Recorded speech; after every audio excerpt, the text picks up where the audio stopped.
Juan, what's happening? It's your boy OG Boobie Black, and you rocking in the game with Video Wayne. You know the reports are real, man. Let's get it.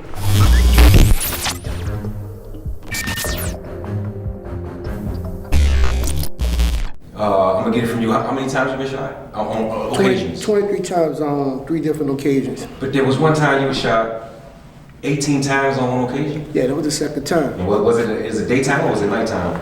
Oh, when I got shot 18 times, that was a broad daylight. That was in the Magnolia? That was in the Magnolia, in a circle. You heard me? In the heart of the motherfucking Magnolia, the middle of the world. That's what we used to call that bitch. You know what I'm saying? Yeah, that was in the circle. You heard me? It was daytime because I was an arrogant motherfucker. Everybody else inside, you know, they cooling and we ride at night. You heard me? You know what I'm saying? That's what we would. I'm out there shooting dice. Won't fuck with Soldier Slim. Rest in peace to him. Won't fuck with my. Fuck with Double Crosser, Duck, rest in peace to him, P-Dub, Uncle J, you know what I'm saying, Magnolia, all us out there shooting dice. Damn, so Soldier Slim actually saw you get... Soldier Slim was with me on the porch. Him and Duck, they were trying to take my fucking money all that day. First we was on Magnolia and 6, then we left on Magnolia and 6, we went on 6 and Clara. You know what I'm saying, 6 and Clara, that's the middle, that's the circle. We went on Paula Post, that's Get Boo Mom. You know what I'm saying, we was shooting dice right there, man. And you know, shit happened, man. So much gangster shit happened in the game to where the time when I was on the street, man, ain't nothing was getting spared. If you had beef, your beef was coming, or you was gonna kill your beef. And at that time, you know what I'm saying, we was toting guns, we was looking for beef at night, but I was out through the day. That's how I got shot up, you heard me? You said when somebody hollered and screamed your name and you turned around, so you had that second to when you see the shooter and before he shoots, right? So in your mind, do you remember what you was thinking at that point? Like, I never feared death. I never did fear death, you heard me? So, you know, I just looked at him like he caught me slipping because, hey, you know, one up, you dig, and one ahead, leave one dead. I was on my shit, I had a gun, you know what I'm saying, but I was focused on shooting dice and trying to take a few little $50, $100 from Slim them because they kept fucking with me, bragging, him and Duck double teamed me and took my fucking money. So we go back to the circle, they kept bragging, so I stayed out there. And I wasn't supposed to be out there because I'm a real my presence alone need no introduction. When a nigga see me, they know me, you dig? So I wasn't supposed to be out there just, you know, flogging around like that. So, you know, it is what it is. You older than Slim? Yeah, I'm older than Slim. You know, all them was the troopers. We was the real soldiers, you heard me? Could you look at Slim at that time and see that he was he rapping then? Was he Magnolia Slim? Fucking right, man. We used to go to Mardi Gras time. We put the camouflage rags around our head. We bucking. You know, Slim was our mascot for the Magnolia, man. So everywhere we went, we was bucking. Canal Street, back streets, everywhere we went, we was bucking, you heard me? Yeah, we used to be fucking around, you heard me? When the Magnolia go out, everybody go out. You dig? And Slim was the mascot. He was the one that brought that real rap, you know, that real rap shit to the Nolia. We had people that was ahead of Slim time, you know what I'm saying? You dig? But when, you know, Slim was just a different breed.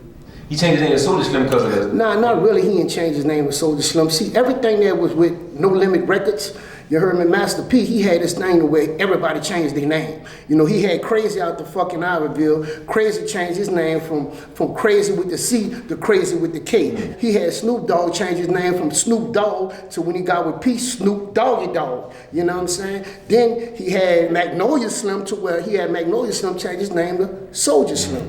You know what I'm saying? And that's just how the game go, man. When you have these different CEOs and you have these different people that you sign with, you know what I'm saying? They have their own contracts, you dig what I'm saying? So, you know, that's what it is. Yeah, a lot of times they have their own vision for you too. You could vision Slim though. I don't give a fuck. You could have a vision all you want. You know what I'm saying? You want vision and fuck on Slim. Man, Slim was in a hole, you heard me? OPP.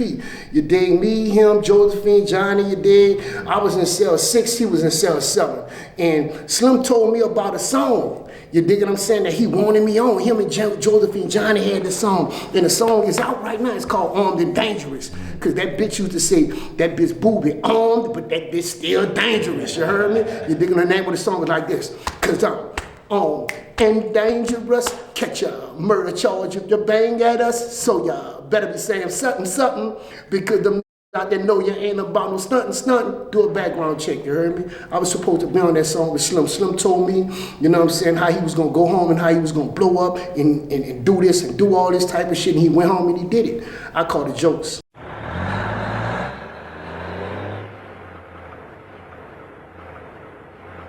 When Birdman and Slim started Cash Money Records, right? When you was around. Back in the G, yes indeed, I was around. So you see them transition from the streets man, to the first, music, right? I'm talking about from Mr. Ivory, from Pimp Daddy, Miss T, to Lil Slim.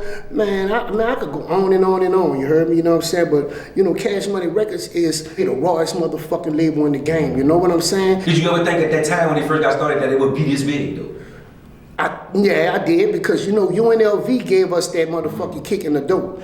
Them little bitches, I'm talking about Yellow Boy, Fat, and Tech 9, they kicked in the door. You know what I'm saying? I'm talking about Magnolia, Calio shit, Eddie Ball, they gave us something to dance to, they gave us something to be thugging to, they gave us something to, you know what I'm saying, to ride to, gave us something to be, you know, be G'd up about, you heard me, you know what I'm saying? Yeah, get into it with a gotta told my gun, you heard me? Yeah. Yeah, man, come on, man. I remember before. You being in the Magnolia, what about a Lil Turk and a Lil BG, young? Lil Turk and Lil BG, man, Lil Turk always was active. He always had some shit going on, you know what I'm saying? Whether it was rapping or it just moving around too fast and doing too much, you heard me? Shout out to Turk, you know what I'm saying? As far as BG was a little young nigga he was active, you know what I'm saying? But he wasn't too much with the talking, you heard me? BG used to come around and just be laid back on some G shit, but the bitch a gangster, he came up a gangster. He come up under some real nigga, you heard me? So it rubbed off on him. Yeah, that nigga was dugging ever since he was a young nigga. I know this. You feel me?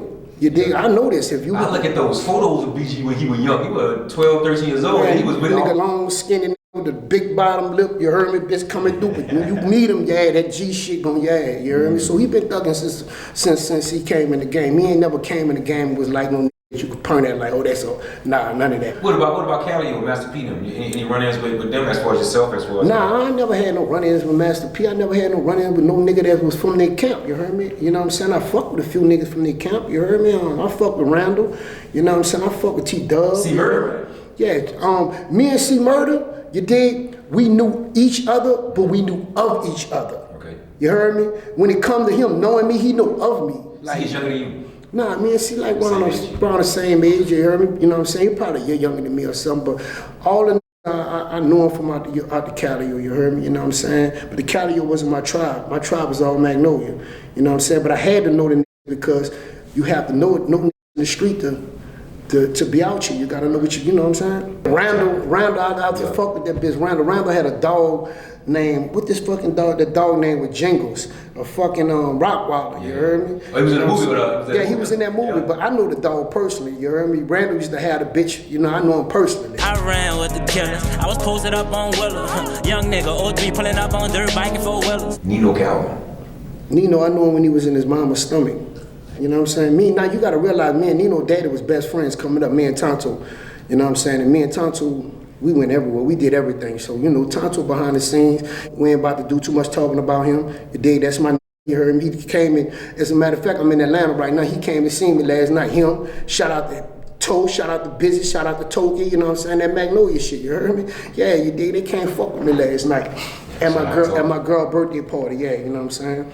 But Nino Calvin, man, I knew him since he was a kid. Me and him did a song together. That's a little nephew, you heard me, you know what I'm saying? He in the streets. He grew up on nothing but OG, nothing but real. Right? Yeah, definitely. And that's Tonto's son. You know what I'm saying? He be in the streets, and I always tell him, you can never tell you, I be like, shit, look, be careful out here, watch yourself. And man, Nino Calvin make more money than some of the average.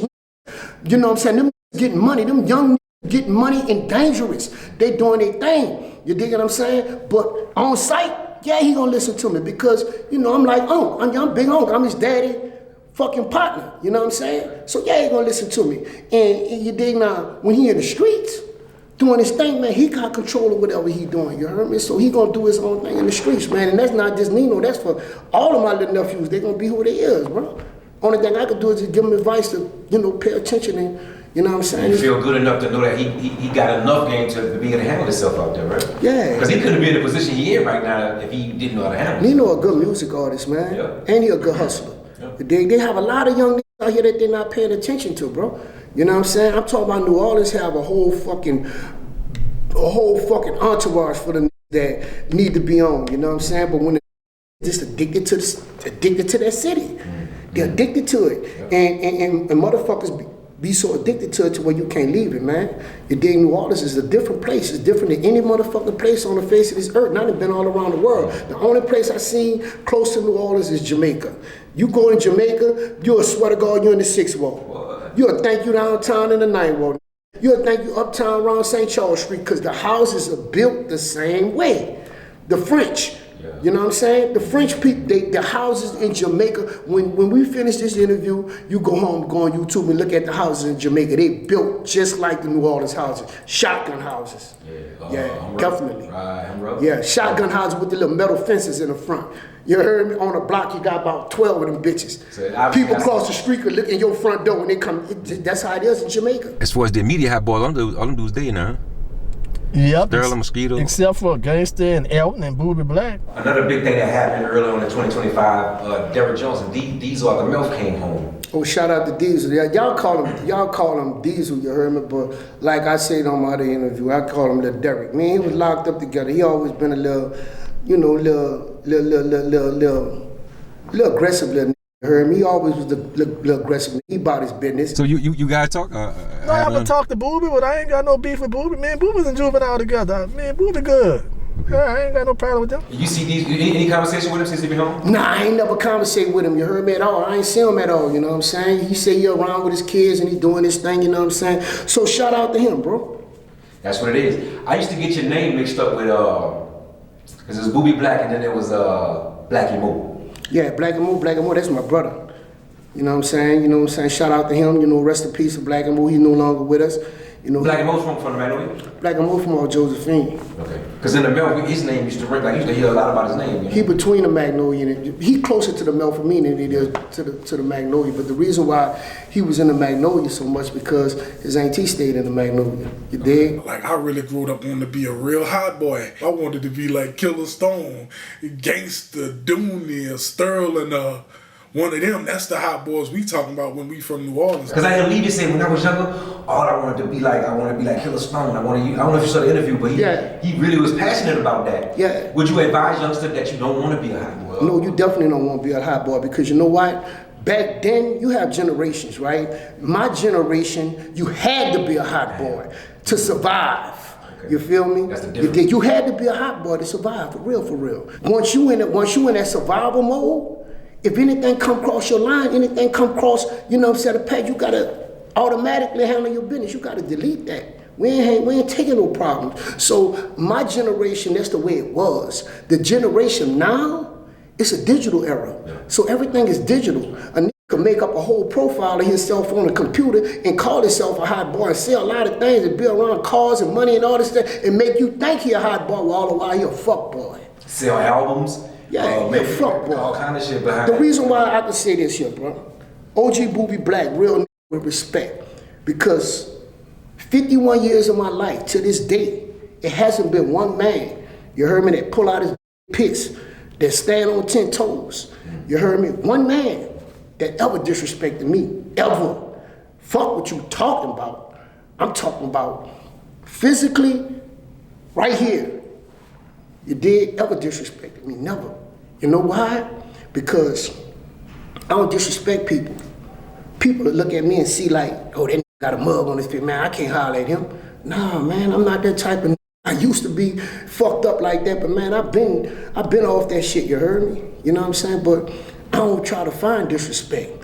I don't look for disrespect because disrespect, it gives people a short span of life. And I'm not trying to do nothing to have nobody eliminated. I'm not trying to do nothing to have nobody fucked up. Let's just have a nice day. You dig? That's my motto now.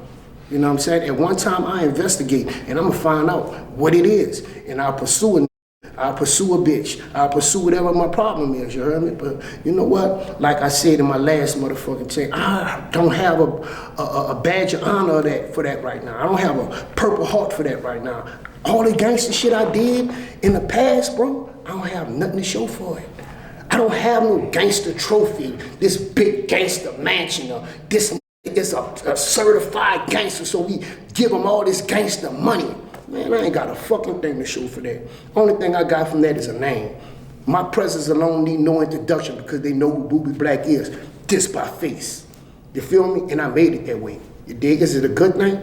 Nah. Do you feel like you paid life back No, for all I the don't. things you did? No, I don't feel like I paid life back. I feel like they got a game guard and he blessed a real nigga. You dig what I'm saying? He kept me here for a reason. Many are called, but few are chosen. You know what I'm saying? So make your next move the best move. You said you don't feel like you balance the scales of life. Man, you go every day, dog. I could walk out this room right now and die. You heard me? You know what I'm saying? Death don't have no limit on it, motherfucker. Everybody got a date. When your date come, that's when you gone. So you know what I'm saying? That's just what it is. But I don't think I'm no spectacular motherfucker that survived that.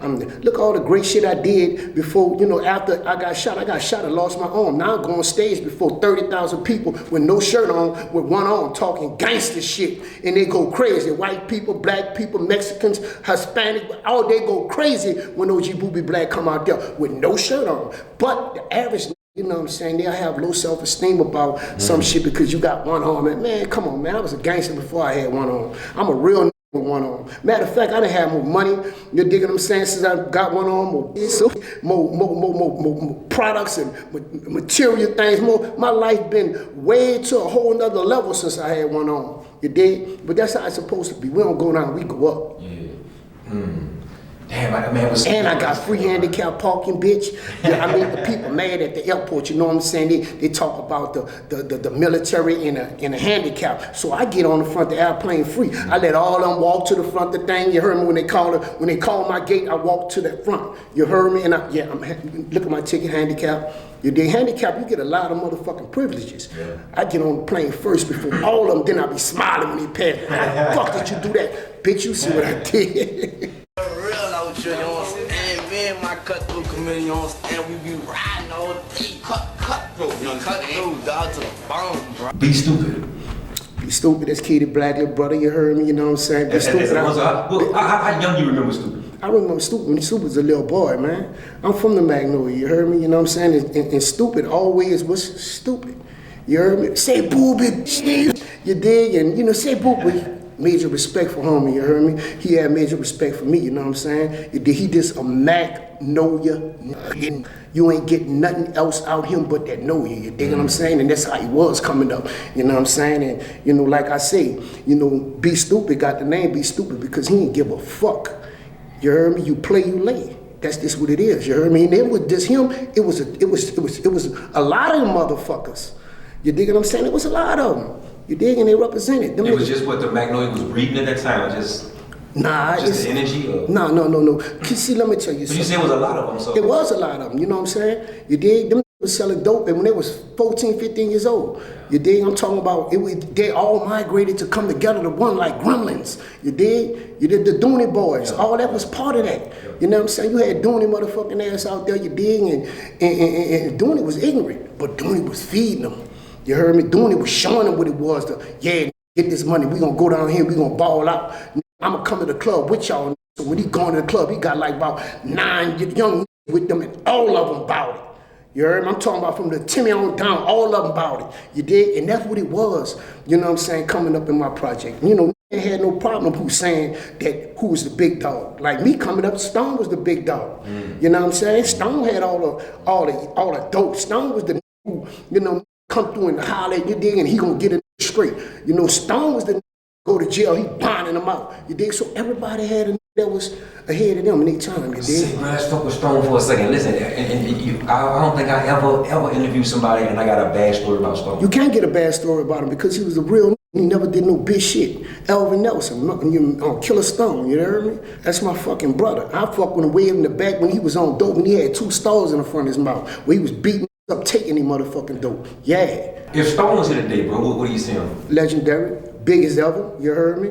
You know what I'm saying? You know, Magnolia, yeah, big as ever. If he was still here, a lot of shit wouldn't even be going on the way it going on right now. I promise you.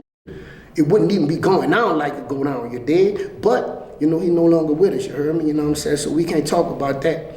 You dig? He ain't here no more. Well, hey, if we could touch up on it, when you got the news about Stone, about him leaving us, bro, how'd you get the news and where were you? How'd you take it? I got it through a phone call, you heard me? And I basically got bad news, you know what I'm saying? So this on the strength of that, I don't want to even, you know, I don't want to even talk about my brother, you heard me? Because you dig, that shit fucked me up, and I get emotional about it because Stone was like, not my motherfucking dog because he could fight, not my dog because he had money, he could sell dope, he had cars, he had bitches, he had money. Nah, that wasn't my dog. Stone was my real motherfucking friend, man. So I got pictures with Stone holding my motherfucking kids.